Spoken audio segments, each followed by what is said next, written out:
Good evening. Welcome to WSBI, your resource for success podcast program, where you get to meet inspiring women-owned businesses from across the country. And now, for your host, Kimberly McLemore.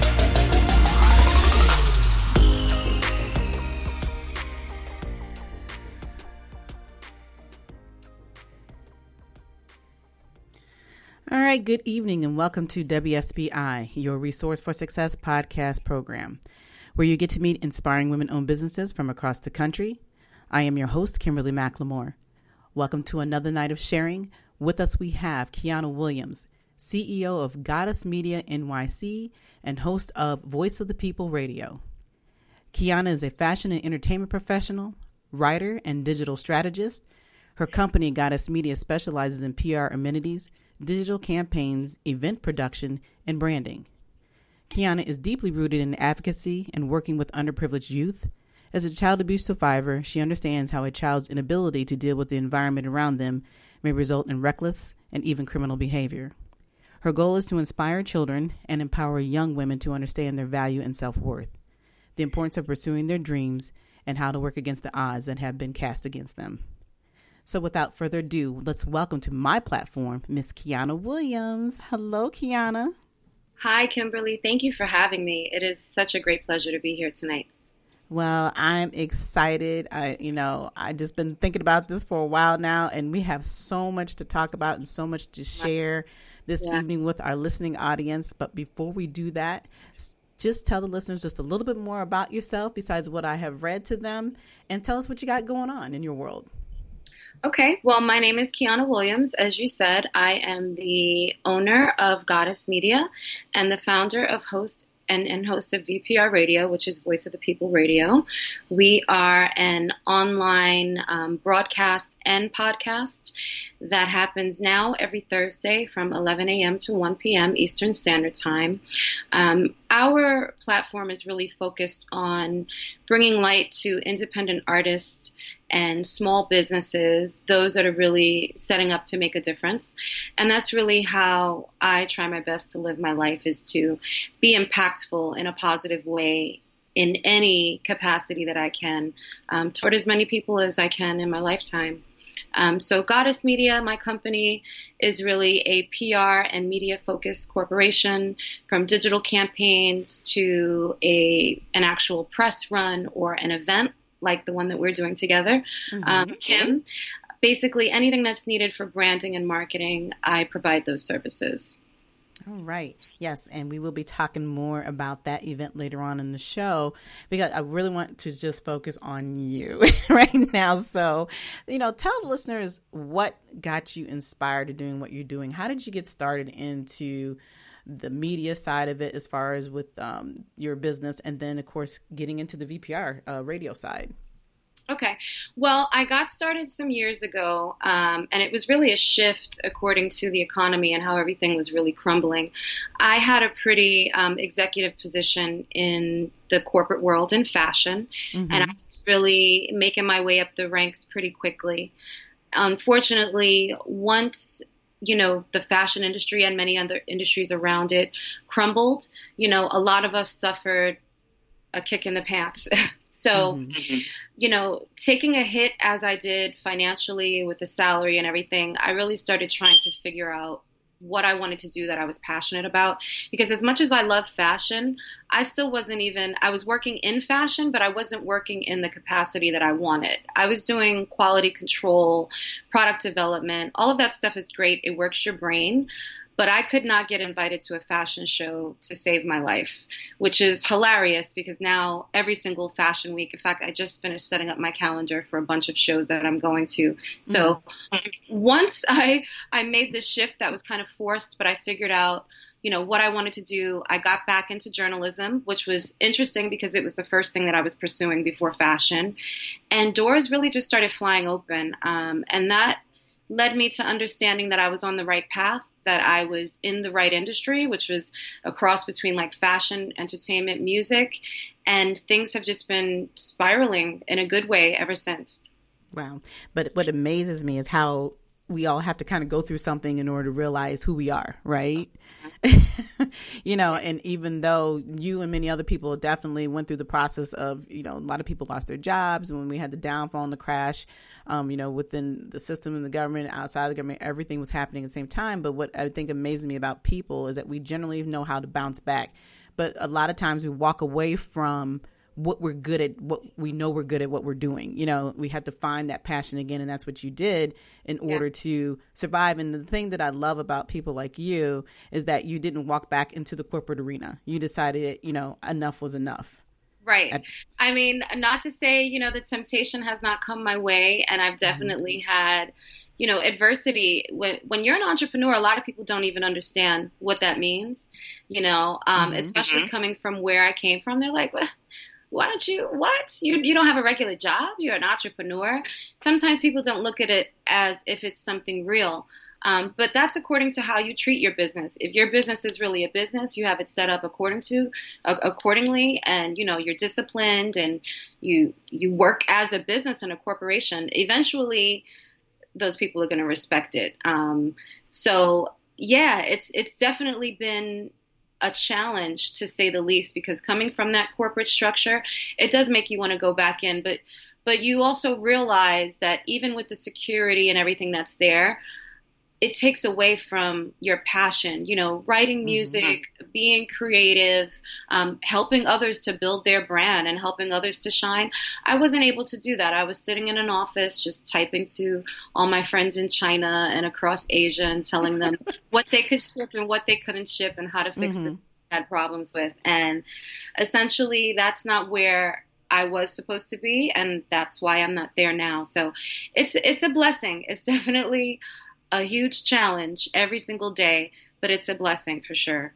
Right. Because, obviously we know that when you're in the corporate arena, it's not about our dreams. It's about living their dreams and making sure that their dreams are successful, being in that arena. And that's a lot of times what we do have a tendency to forget. But then also on the other side of that is that most people don't realize that just even in your situation and all of our situation as entrepreneurs or business owners, we still depend on people to be successful. And so it's that constant balance of trying to get everything we want, like I said, want to live in your passion, but also you want to be respected. And no matter what entity that you're in, whether you're working in the corporate arena or not. And I think, you talked a little bit just here about some of the challenges, but talk a little bit more about what are those challenges that you face with just people daily not respecting and understanding that, like you said, you are a business. You're not just a business. You are a CEO of your own company. Talk a little about some of those struggles. Ooh, well, there's plenty. We could start with the fact that I'm a woman and I work in a male-dominated industry and a male-dominated genre of music, which is hip hop. So, just being taken seriously can be a challenge. But I think, especially in this hip hop industry, the way that women are portrayed and the way that a lot of women do conduct themselves is really the reaction that you will get. I have been one of the women at, an MBA party or whatever, and you can be surrounded by women that are obviously after the men for their money, et cetera, et cetera. But I'm always the one sitting with the executives and the managers. So there's a level of respect that you have to carry yourself with. And I've always been that way. You may not like me, but you'll have to respect me. So earning that respect is definitely probably the biggest challenge. Being a woman, being a young woman in a male-dominated field.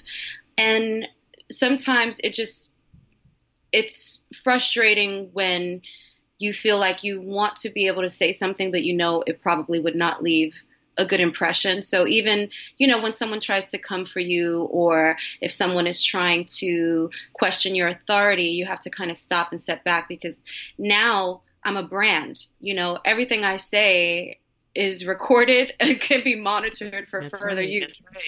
So whereas in the corporate world, I could really say whatever I wanted to and then deal with my boss afterwards. Now, and I never had a problem with that. But now I definitely have to be careful in what I say and how I react, because I realize that I'm representing myself. I'm representative of a brand. And that's how I want people to be able to view me.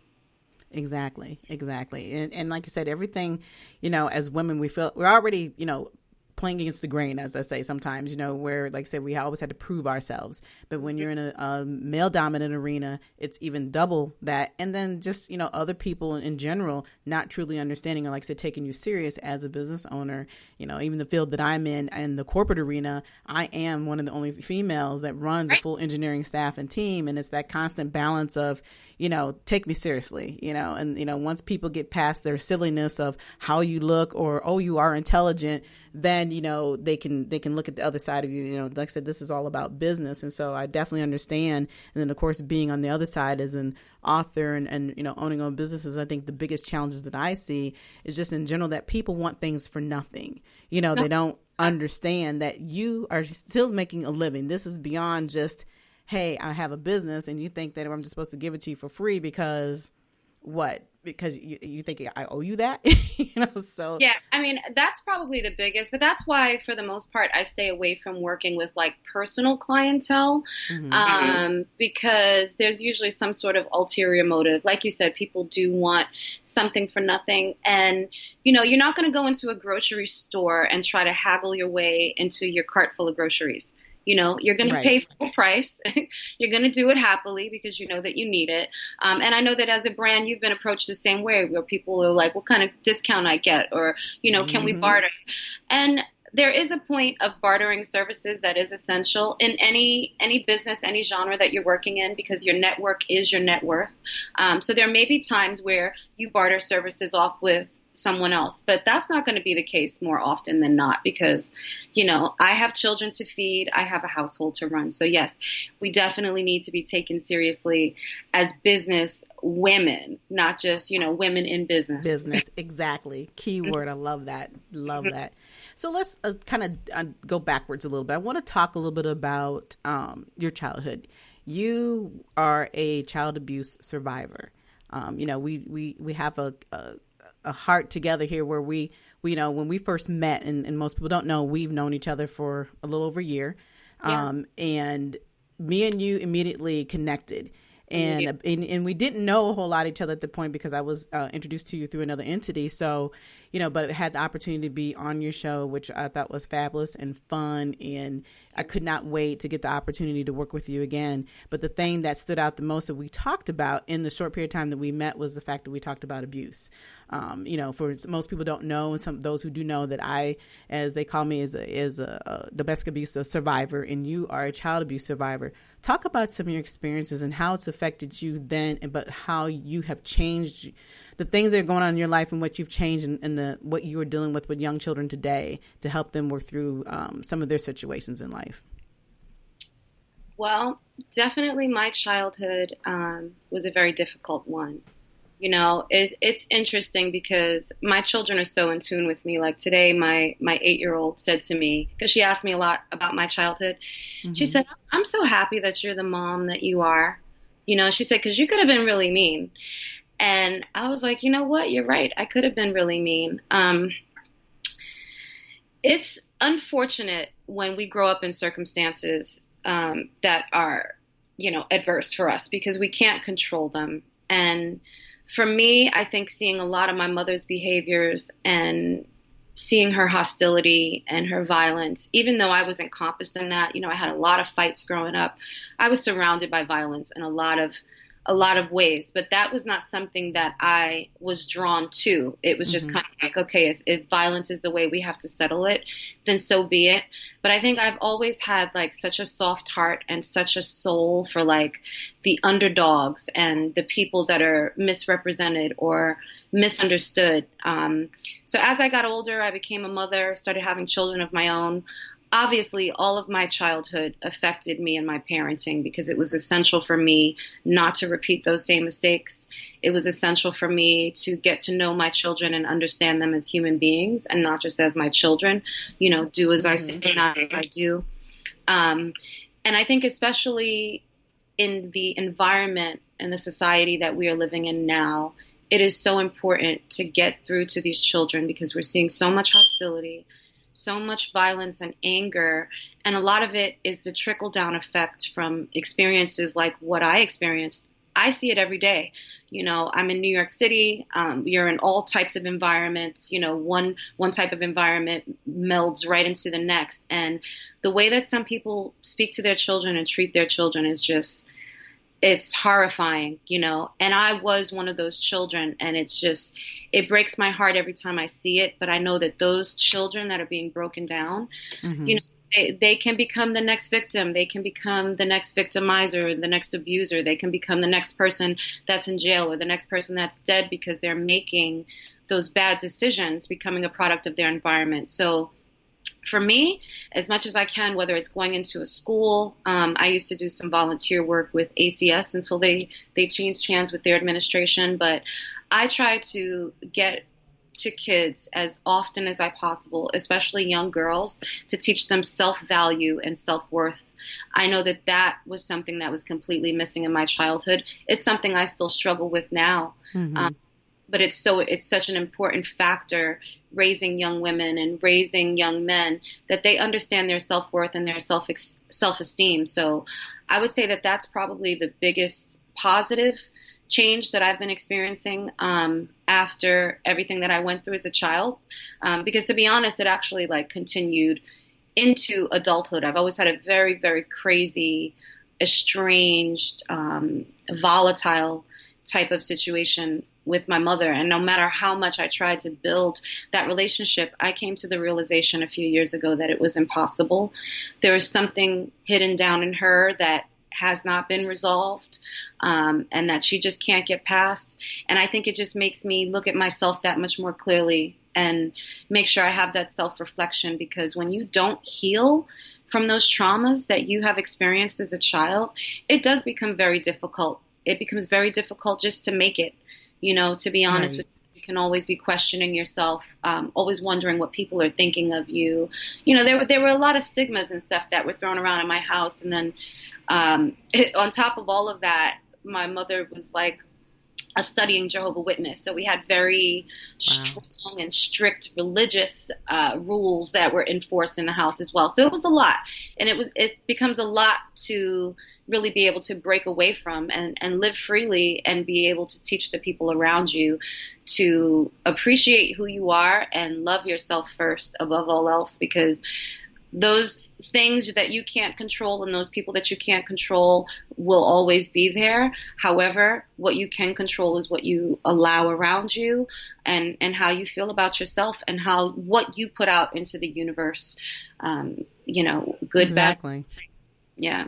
Yeah, exactly. I was just sitting here thinking as you were talking that, what amazes me is that even though, you've had these conversations with your children, is that your daughter pointed out something that was very, very valuable, and understanding that, hey, you could have been that same person that you had seen as yourself as a child, as an adult, and I think the hard part about it is that when you have children go through this, children didn't ask to be brought here. Nobody's asked to be brought here in this world and then having to be put into those environments, having to deal with all this strangeness and all this inability of trying to understand, well, why are you taking your anger out on me? Why are you doing these things to me? And like you said, a big portion of the time is because that individual has not been able to recognize what their problem is, and what that problem is, they have not dealt with it. So the person that's always the closest to them is the person they're always going to take it out on.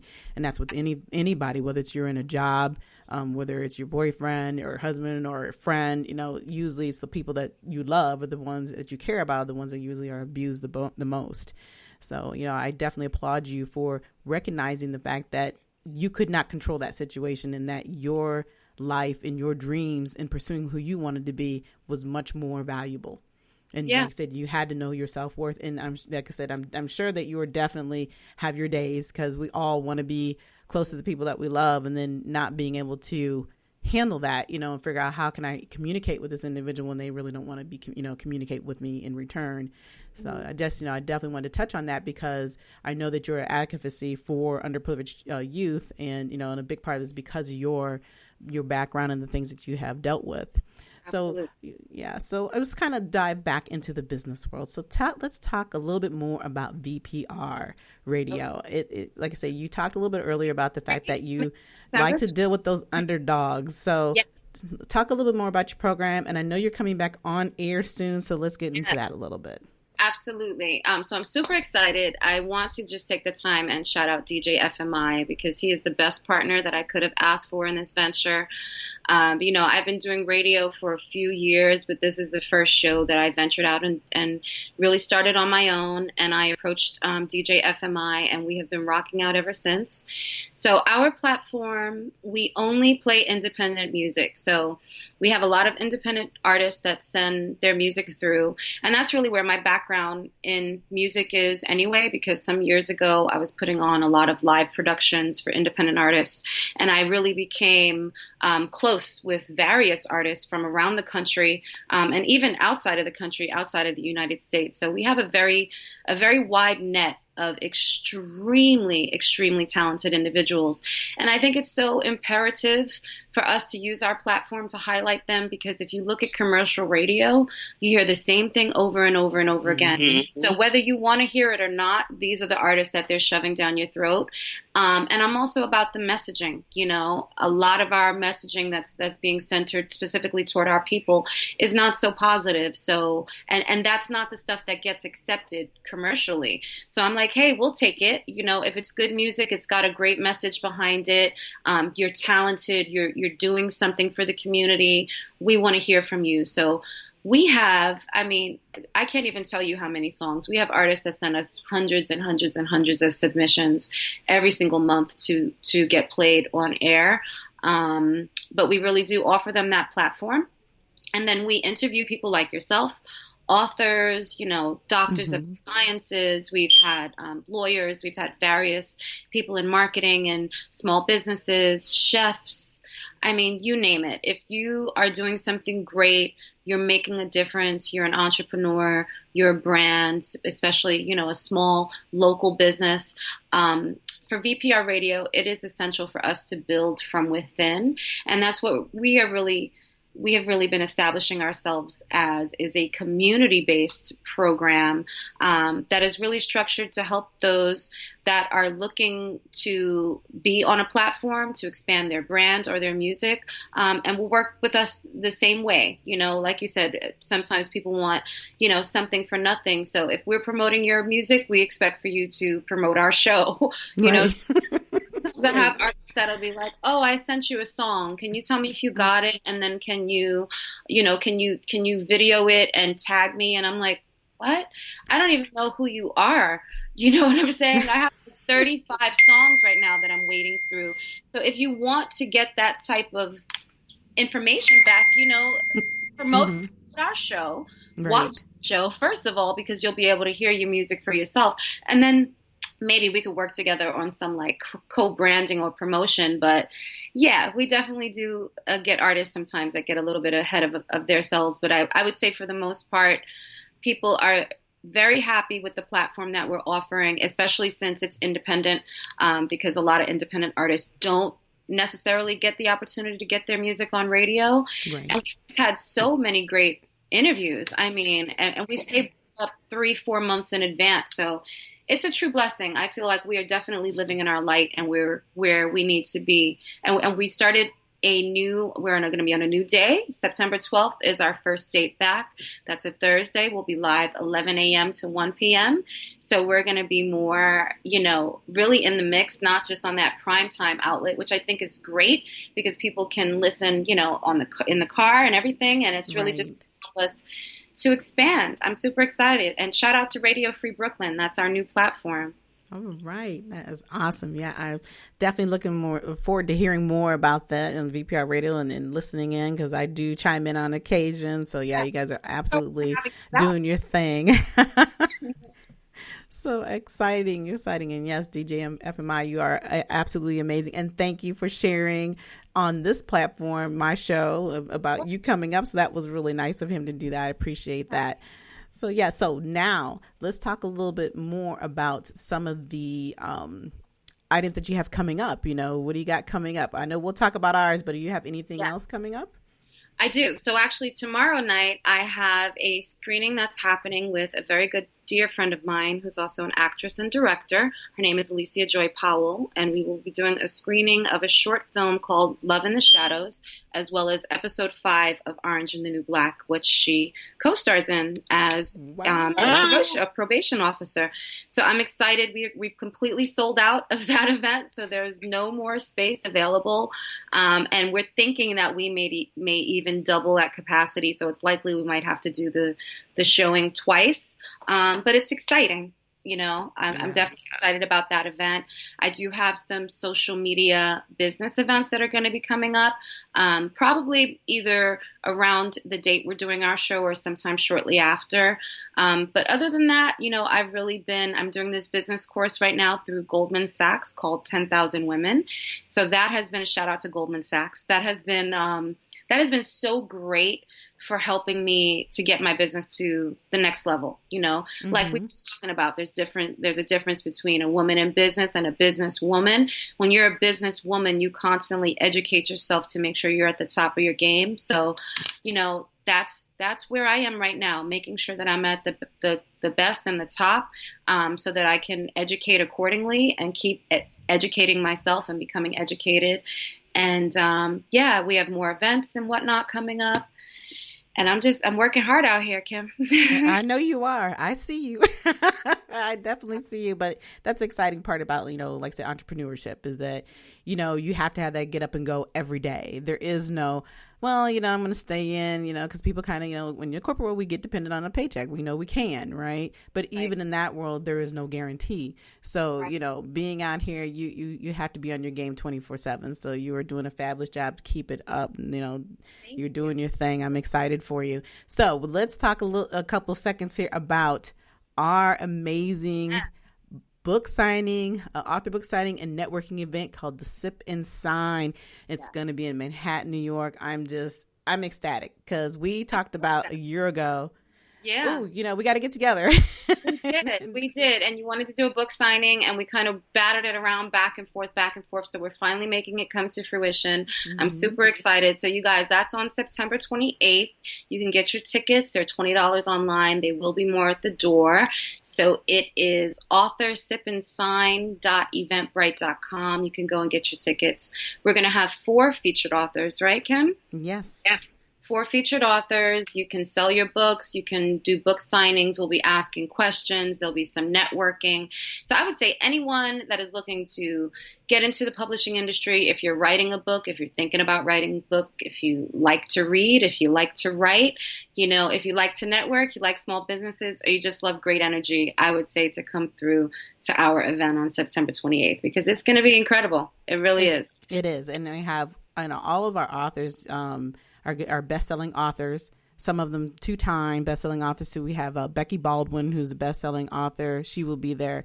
Dr. Denise Moore, who's also the best-selling author. And then Tawala Anthony is a best-selling author. And then, of course, you will have myself, who I am a 2-time award-winning author. And I will be there. I will be giving out a copy of one of my free books, and it'll be signed. And so I'm excited about this because the first time I got the opportunity to go to New York and just be on your show to be interviewed, that was exciting. But now having the opportunity to actually work with you, like I said, it's just a moment that I've been waiting for more than a year. We are going to be located at Fairfield Inn and Suites in New York, Manhattan on Central Park. The address is 538 West 58th Street, New York, New York. And like Qiana said, that you get your tickets. If the sooner you get them, they're $20. If you coming to the door, they're going to be $25. But, there definitely will be some limited seating and so forth to come in and talk. So don't wait to the last minute. September. Yeah, don't wait. Don't wait. It's like with this event, like sold out. It's done. And once it's done, we're out of space. Exactly. Exactly. So you do not want to miss this opportunity to meet all these amazing authors, hear their stories, learn about what they're doing in their world. And, I know there's many authors out there in New York. Come and visit us. Come hang out, because we're more than happy to do another event, because I am going to be all over doing events throughout the year, all these Sip and Signs. So come out and see us.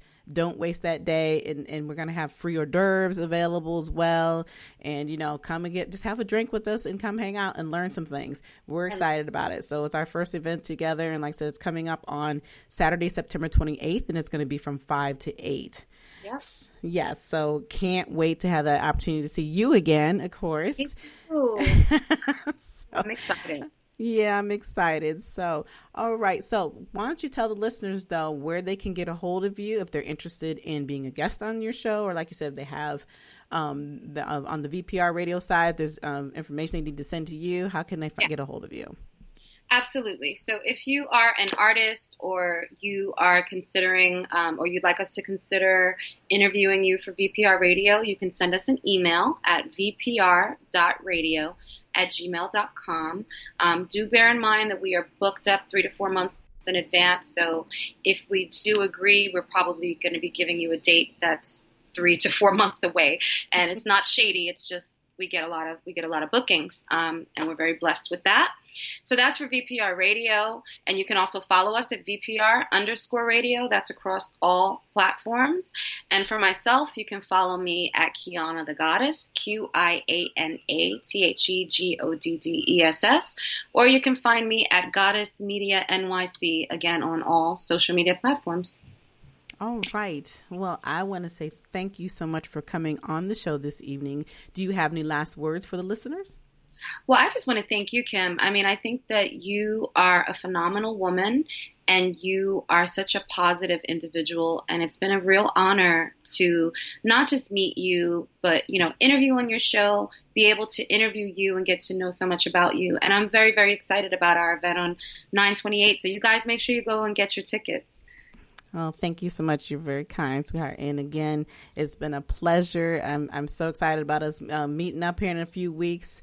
And for everyone else, I would like to thank you for coming on and listening to our show this evening. I have had the phenomenal Miss Qiana Williams, who is the CEO of Goddess Media NYC and host of VPR Radio, which is Voice of the People Radio. Please support Miss Qiana.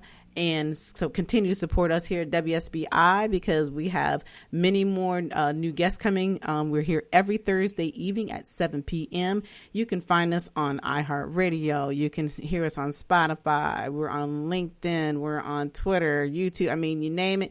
There's no way you can't find us to listen to the show. If you would like to be a guest on my show, all you have to do is send me a short bio, send me your pic, and send me your business logo to www.wsbillc.com. That's all you need to do. And again, thank you for listening to the show. You all have a good evening. Good night. Good night, everyone. We will be back next Thursday evening at 7 p.m. Follow us on Spreaker, www.spreaker.com/user/WSBI. View our new WSBI website anytime at www.wsbillc.com and on Facebook, Twitter, YouTube, LinkedIn, and Instagram.